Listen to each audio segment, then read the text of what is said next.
Good day and good evening sa mga listeners ng aming programa. Pakinggan po muna natin ang mixing story na ibabahagi ko sa inyo. Ako si Rani. Laki ako sa isang hasyenda. Enkargado ang lolo ko at mayordoma naman si lola.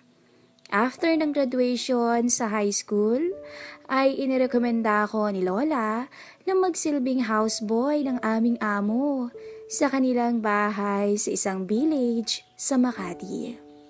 Gusto ko rin kasing makarating ng ibang lugar at makapag-aral sa college kaya mabilis akong nakumbinsi. Noon ay 16 anyos pa lang ako pero hindi sa pagmamayabang ay may dating din ang porma ko. Medyo nanibago ako sa bagong environment nang makarating ako sa Makati. From rural to ultra-urban community. Malaki ang bahay ng amo naming babae. Kaya 4 kami lahat na member ng household pero ang amo namin ay nag-iisa na dahil may kanya-kanya ng pamilya ang 5 nitong anak. At isa pa ay matagal na rin tong byuda. Noon, nasa late 40s na si ma'am, pero maganda pa rin. At kahit may konting pagka-chubby, ay sexy pa rin to at nakakaakit pa rin talaga ang itsura. Noon ay unang nauso ang Betamax dito sa atin. Minsan na dumating ang amiga ni ma'am galing sa Singapore, ay may dala itong pasalubong na Betamax na ipinabuhat naman sa akin paakyat sa kwarto niya. Nagpatulong na rin si ma'am na ikabit ang mga kable dahil may alam na rin ako sa electronics.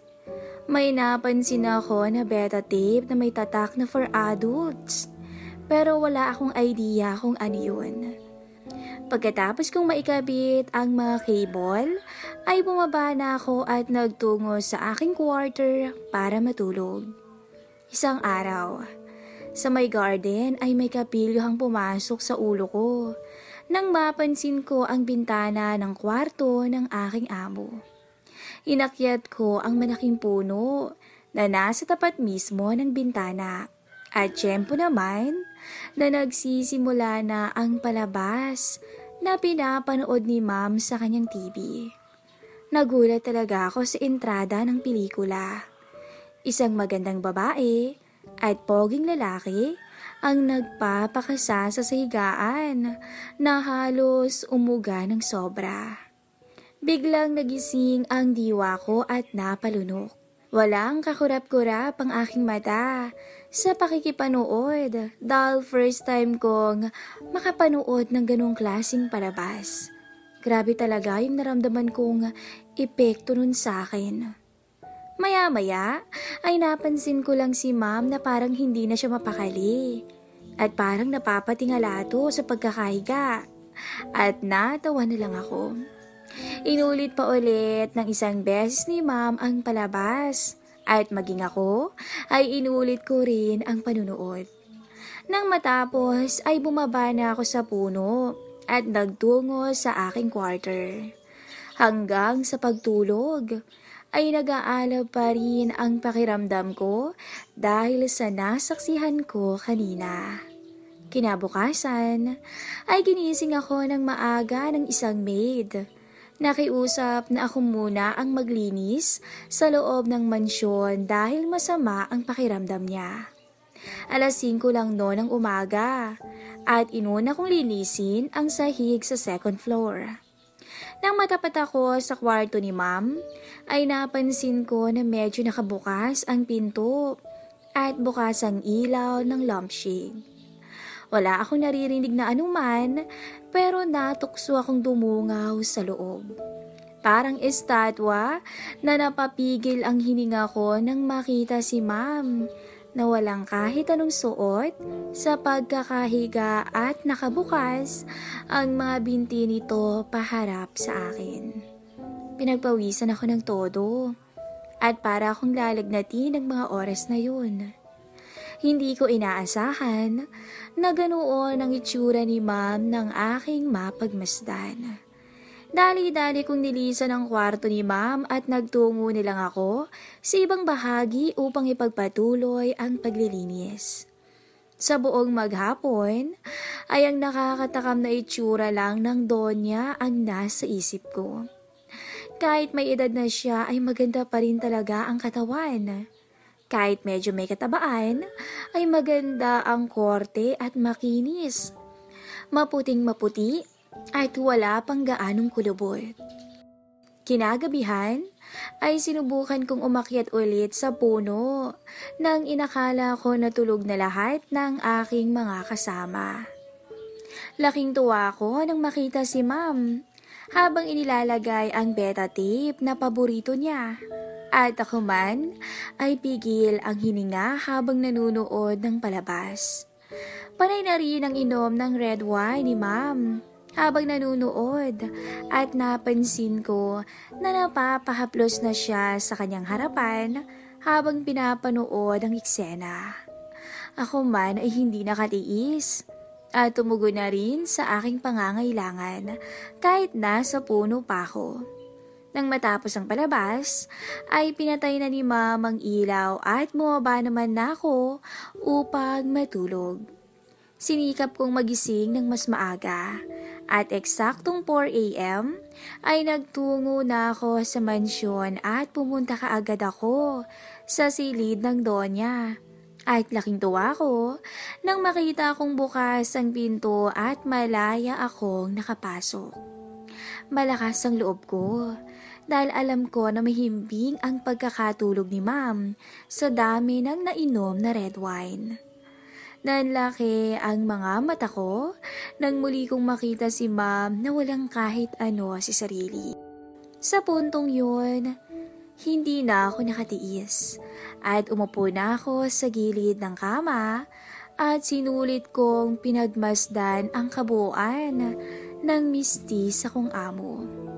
Sa sobrang gigil ko ay buong tapang kong inamoy ang leeg ni ma'am, pababa, at hindi ko napigilang idapo ang aking labi sa kung saan-saan. Maya-maya ay biglang umikot ang balakang ni ma'am at sa takot na magising siya ay agad kong inawat ang aking sarili. Agad nilisan ang kwarto niya tsaka ako hinarap ang iba pang gawain. Grabe talaga ang takot ko noon. Sa isip-isip ko, baka masisanti ako pag nagising si ma'am at makita niyang may ginagawa akong kalokohan sa kanya. Dumating ang Sabado at kakaiba ito sa lahat ng araw dahil nagkasabay-sabay ang emergency paalam ng 3 kong kasamang maid at ako ang naiwan para sa halos lahat ng mga gawain. Ayos lang sa akin. At lihim din naman akong natutuwa sa kakaibang nadarama dahil malaya akong makakakilos sa iba kong naiisip na kalokohan. Kasalukuyang nasa garden ako at nag-aayos ng mga halaman na halos mga imported dahil passion ni ma'am ang gardening. Nagulat na lang ako sa itsura ng Donya nang lumabas at nagtungo sa garden dahil kakaiba ang attire niya. Nakasando ito ng manipis at ang shorts ay sobrang igsi. Biglang nahalata ni ma'am na nakatingin ako sa kanya. Bakit para kang nakakita ng multo? Tanong niya. Ma'am, ngayon ko lang po kasing nakita na ganyan yung suot nyo. Ang sexy nyo pala. Sagot ko. Napangiti lang ang Donya sa aking sinabi. At pinagpatuloy niya ang ginagawang pag-asikaso sa mga halaman. Hindi niya alintana na halos magpiesta na ang aking mga mata sa nakakatakam na itsura niya. Nang malapit na ang tanghali, ay inawat ako ni ma'am sa ginagawa ko at nagtungo kami sa kusina upang magluto at inutusan niya ako na ako na ang magluto. Alam ko kasing iluto ang putahe, kaya pinabayaan na lang niya akong dumiskarte at nagmasid na lamang siya. Maraming beses na pag lumalapit si ma'am sa akin, ay napapadikit sa aking balikat ang kalusugan ng kanyang harapan. At daw ako ang kalambutan nito. Nagtataka lang ako at parang baliwala lang yun sa kanya. Hanggang sa pagkain ay nagsalo na kami dahil gusto raw niya na may kausap para ganahan. Habang kumakain ay hindi maiwasan na hindi ko pagmasdan ang kanyang nakakaakit na ganda. At hindi naman siya nagagalit pag nahuhuli ang mga mata ko. Muli siyang nagtanong sa akin. "Maganda pa ba ako, boy?" Tanong niya. "Opo, talagang napakaganda po ninyo, ma'am." Ang sagot ko at biglang nagseryoso ang itsura niya. "Alam mo ba, napanaginipan kita kagabi. May napanood kasi ako na palabas at marahil ay sobrang naapektuhan ako. Sa aking panaginip, nagpapakasasa ka raw sa akin habang nakatulog ako." Bigla niyang hinawakan ang mga kamay ko at nagpatuloy sa kanyang kwento. Aaminin ko, nadala ako sa panaginip kong yun. Sana nga totoo na lang yun eh. Napakatagal na kasi nung huli akong nakatikim. Dagdag pa ng amo ko. Biglang bumilis ang tibok ng puso ko sa sinabi ni ma'am. "Ma'am, paano po kung sakaling totoo?" Nanginginig kong tanong. Well, imposible na walang mangyari ngayon, di ba? Pero sana, tayo lang ang makakaalam kung sakali. Ha? Tayo lang kasi yung nandito eh. At boy, sabik na talaga ako. Gustong gusto ko ulit maranasan ang tunay na alapaap. Matapos ang sinabi niya ay wala na kaming imikan sa isa't isa. Hanggang matapos ang pagkain. Habang naguhugas ako ng mga pinggan, ay sinabihan niya ako na sumunod ako sa kanyang kwarto pagkatapos kong magpahinga. Pagbalik ko sa quarter, ay dali-dali na akong naligo at pakiramdam ko ay halos lalagnatin na ako. Sinabon kong mabuti ang aking sarili, lalo na yung pinagmamalaki ko na alam kong malapit nang mabinyagan. Matapos magpatuyo ng buhok at makapagbihis, ay dali-dali na akong pumasok sa mansyon at halos liparin ko paakyat patungo sa kwarto ng mistisang Donya. Nakasara ang pinto noon at nagbigay galang muna ako.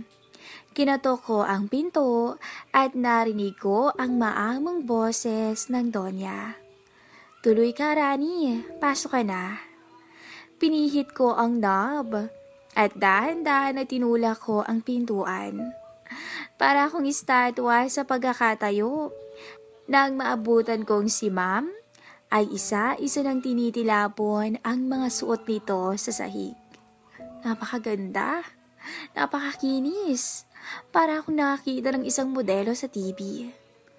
"Ma'am, pwede na po ba ako sa inyo? Bata pa po ako eh. At wala pa po akong karanasan." Sambit ko habang hinahaplos ni ma'am ang kanyang mga binti papataas hanggang sa hita. "Don't worry, tuturuan kita. Huwag kang kabahan, okay?" Malambing na sambit niya. Sa puntong yon ay wala na akong nagawa pa kundi tumugon sa nais niya. Agad kong tinabihan si ma'am at unti-unting nagdikit ang aming labi. Kahit may air conditioner ang kwarto ay hindi sapat yun upang maapula ang pagtagaktak ng aming pawis sa sobrang gigil sa isa't isa.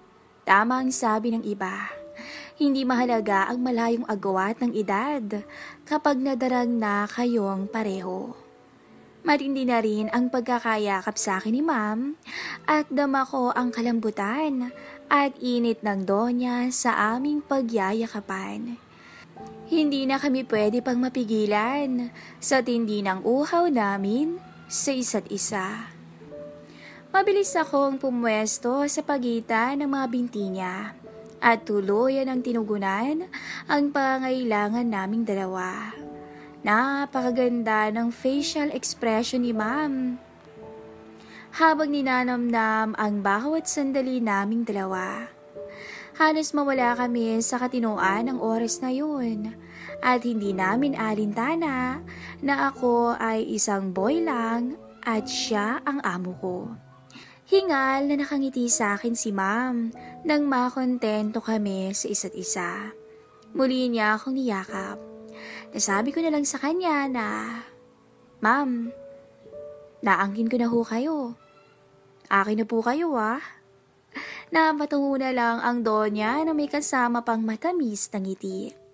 Ilang minuto lang ay humirit pa siya ng ilang beses at parang walang kasawa-sawa sa akin. Simula noon ay naging madalas ang pagpuslit namin ng donya sa kama. Pero iba yung ingat kami upang hindi malaman ng mga kasama kong maid. Sa gabi ay sinisipingan ko siya at dinadala ko siya sa rurok na para kaming mag-asawa na walang kasawa-sawa sa isa't isa. Nagtagal pa ng ilang taon ang relasyon namin ng Donya dahil pinag-aral niya ako sa college at nagkaroon pa ako ng magandang posisyon sa kanilang kumpanya. Sinuklian ko naman ang kabaitan niya sa akin ng iba yung aliw at ligaya tuwing gabi. Hanggang dito na lang po ang ating story at sana ay nagustuhan nyo. Please don't forget to like and subscribe to our channel. Thank you!